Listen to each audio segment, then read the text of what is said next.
তাই টিউটোরিয়াল 3-তে আমরা দুটি সমস্যা দেখেছি এবং এখন আমরা এই টিউটোরিয়ালের অবশিষ্ট সমস্যাগুলি কন্টিনিউ করছি। তাই আমরা এখন তৃতীয় সমস্যা দিয়ে শুরু করব। অতএব তৃতীয় সমস্যা হল একটি অনুশীলনী যেখানে আপনাকে অপারেটরকে প্রকাশ করতে হবে, যা একটি টার্মস এক্সপোনেনশিয়াল থেকে আই বাড়াতে ফাংশনের পরিপ্রেক্ষিতে দেওয়া হয় অপারেটরে ব্রা এবং কেট নোটেশন আকারে। অপারেটর এ এর আইগেনস্টেট এর ভিত্তিতে ব্যবহার করে। তাই এই সমস্যাটি খুবই সহজ। আমি আপনাকে এই সমস্যার ইঙ্গিত দিতে পারি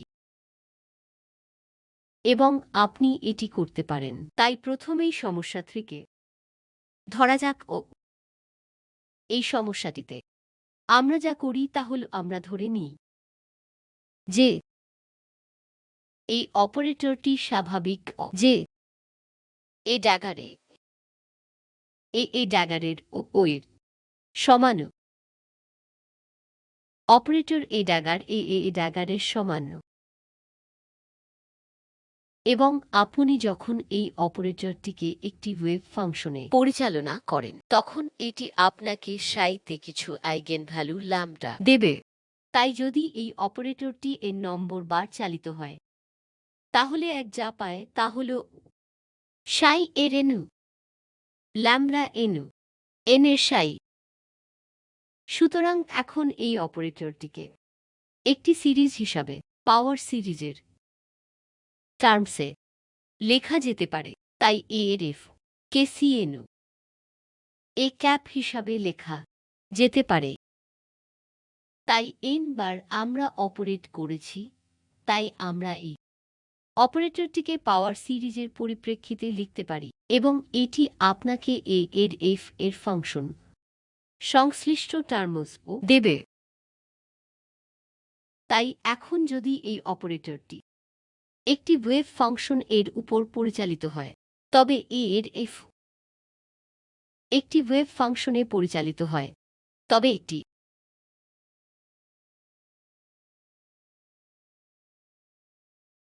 আইগেন ভ্যালু পাবেন। তাই আমরা সি ল্যাম্বডা লিখব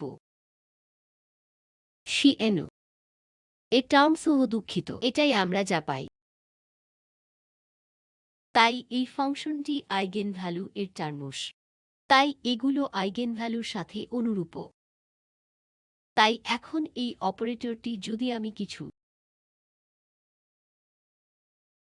আইগেনস্টেট ও এর টার্মস এর ভিত্তিতে লিখতে চাই যাতে আমরা এই অপারেটরটিকে কিছু প্রাইমও হিসাবে লিখতে পারি, আমাকে প্রজেকশন অপারেটরের টার্মস একটি প্রাইমকে আইগেনও হিসাবে বলবো।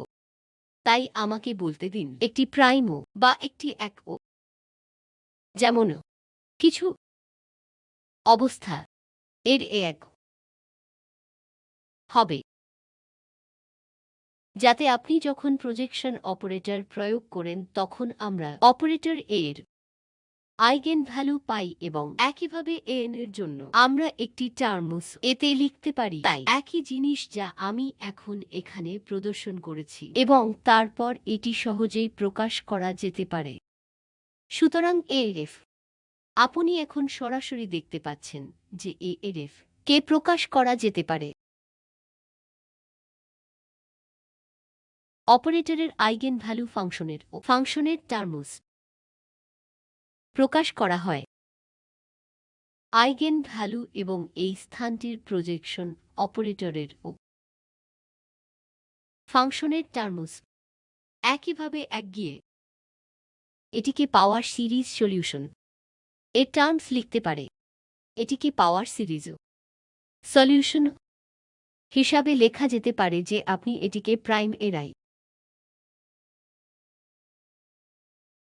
এফ এরই এর সূচক হিসাবে গ্রহণ করেন। তাই সহজভাবে আপনি এই ভিত্তিতে টার্মস আইগেন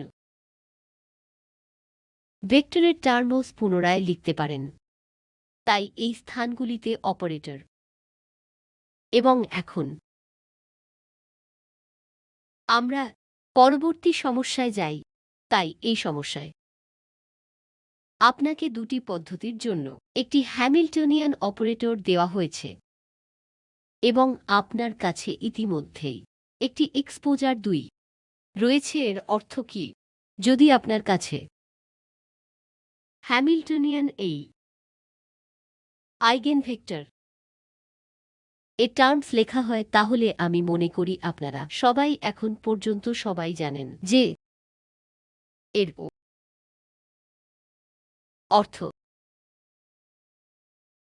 আপনি এই অপারেটরটিকে হ্যামিল্টনিয়ান অপারেটর লিখতে পারেন এক হিসাবে এক ও। এর মানে হল, যখন আমি ম্যাট্রিক্সের টার্মস লিখছি, এটি একটি ব্রা এবং কেট নোটেশন, তাই এখানে আমি ম্যাট্রিক্সের টার্মসে লিখছি, তাই এটি আমাকে দুটি 2-1 দেবে। এটি +1+1, তাই সহজভাবে আমি এটি এভাবে লিখতে পারি। এখন যদি আমি 1/√2 1 হিসাবে পুনরায় লিখি,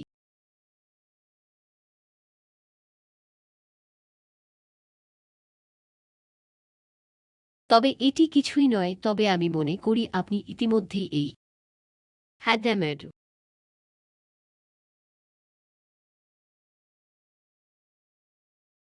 ম্যাট্রিক্সটি দেখেছেন। তাই এখন আমরা জানি যে এই ম্যাট্রিক্সের বৈশিষ্ট্যগুলি কি। প্রথমে, এটি হার্মিটিয়ান।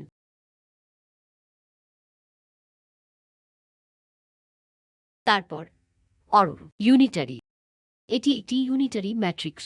এটি হার্মিটিন এবং আপনি এখান থেকে দেখতে পারেন এটির একটি 0 ট্রেস রয়েছে, তাই ট্রেসটি 0। সুতরাং এগুলি হল হার্মার্ড ম্যাট্রিক্সের তিনটি বৈশিষ্ট্য। এবং যেহেতু আপনি এই ম্যাট্রিক্সের ইজেনভ্যালুগুলি জানেন যা 1-1, আপনি সহজেই অপারেটর H এর আইগেনভ্যালুগুলি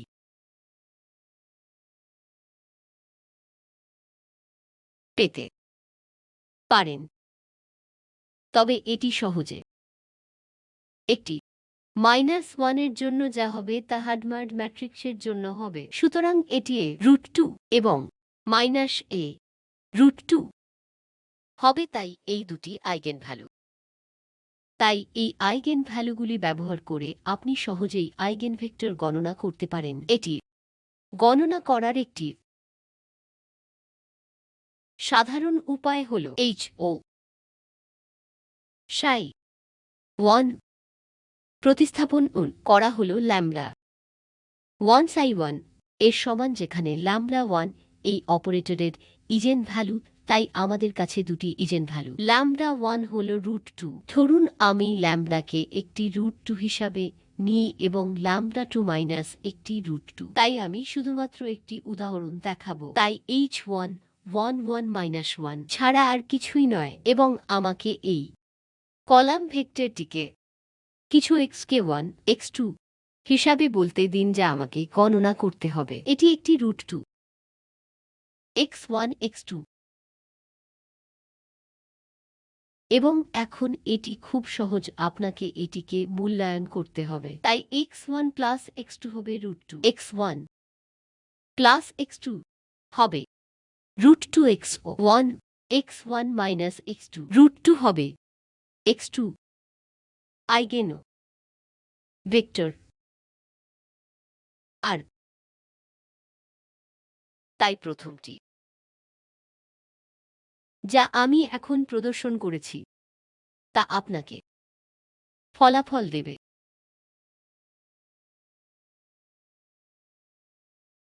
এটি পরীক্ষা করা খুব সহজ।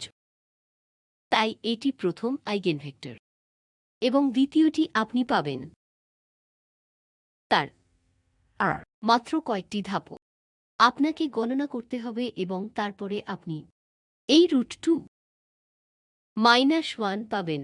কেট 1 মাইনাস √2, দুঃখিত, মাইনাস কেট 2 √2 নয়। সুতরাং প্রথমটি হল এই নর্মালাইজেশন কেট 1 প্লাস √2 -1 কেট 2, এবং দ্বিতীয় আইগেনভেক্টর হবে 2 -1।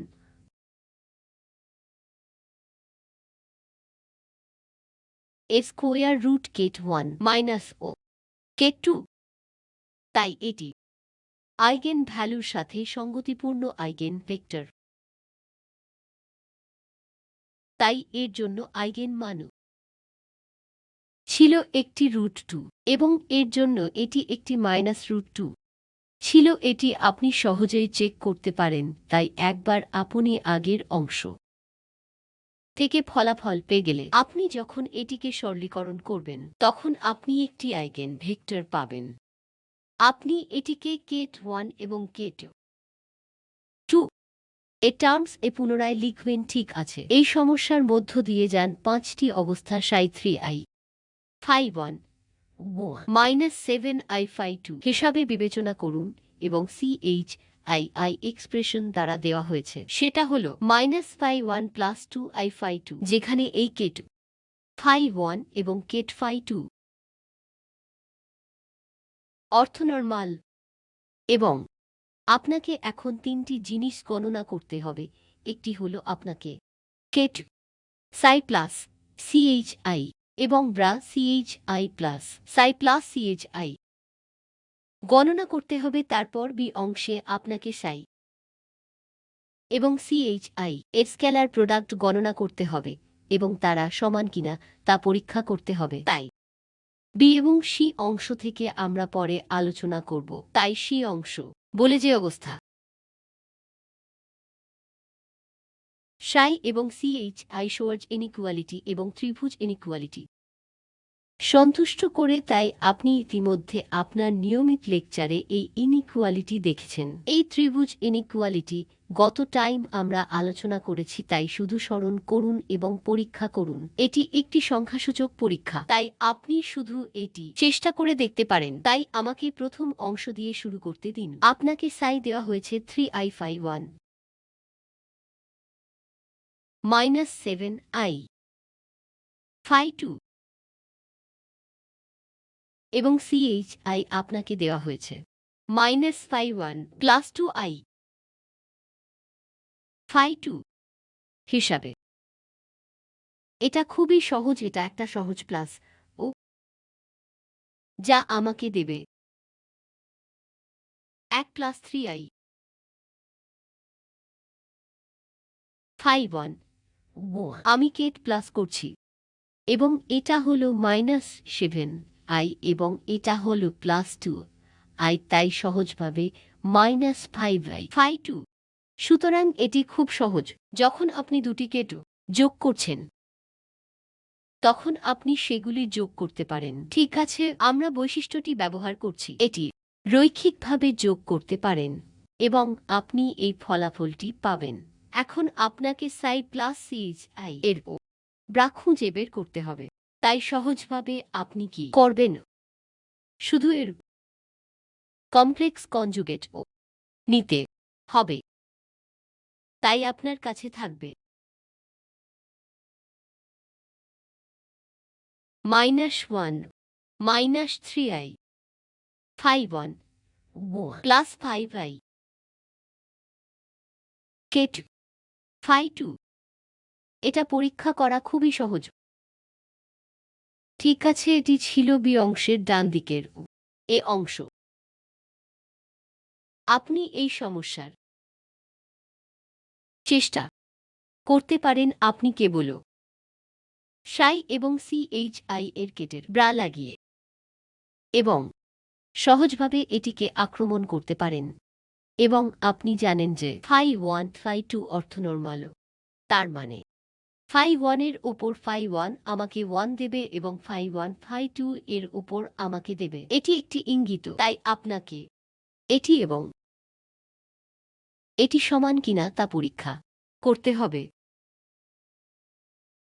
তাই অনুমান কি হবে? অনুমান হবে যে CHI সাই অন CHI যেটা প্রোডাক্ট সাই এবং CHI কিছুই হবে না, কিন্তু তাই এটি পরীক্ষা করে দেখুন যে আপনি পুনরায় মনে করুন সোয়ার্জ ইনইকুয়ালিটি পান কিনা আপনাকে দেখতে হবে। যে সাই CHI স্কোয়ার এর এই সাই CHI এর আদর্শের সাই এর গুণের আদর্শ কিনা এটি পরীক্ষা করা খুব সহজ। যে আপনাকে সাই এর আদর্শ গণনা করতে হবে, তাই সাই এর আদর্শ হবে, বরং আপনি সাই স্কোয়ার এর আইগেন গণনা করবেন। ঠিক আছে, সাই এর আদর্শ হবে এ স্কোয়ার রুট, তাই মূলত আমরা এর স্কোয়ার রুট গণনা করছি না, বা আপনি এটি তৈরি করতে পারেন। তাই আপনাকে পরীক্ষা করতে হবে যে সাই স্কোয়ার CHI স্কোয়ার এর সমান বা কম, বা এর সমান। এটি শুধুমাত্র সাই এর ওপর সাই গণনা করে সমাধান করা যেতে পারে, যা সাই স্টার এবং CHI স্টার, যা কয়েক ধাপ, এবং তারপর CHI সাই এর উপর, যা আপনি পূর্ববর্তী উদাহরণে গণনা করেছেন, তাই তারা সমান কিনা। তাই এটি একটি অংশ, এবং দ্বিতীয় অংশে আমরা যা করি তা হল আমাদের ত্রিভুজ ইনইকুয়ালিটি পরীক্ষা করতে হবে। তাই ত্রিভুজ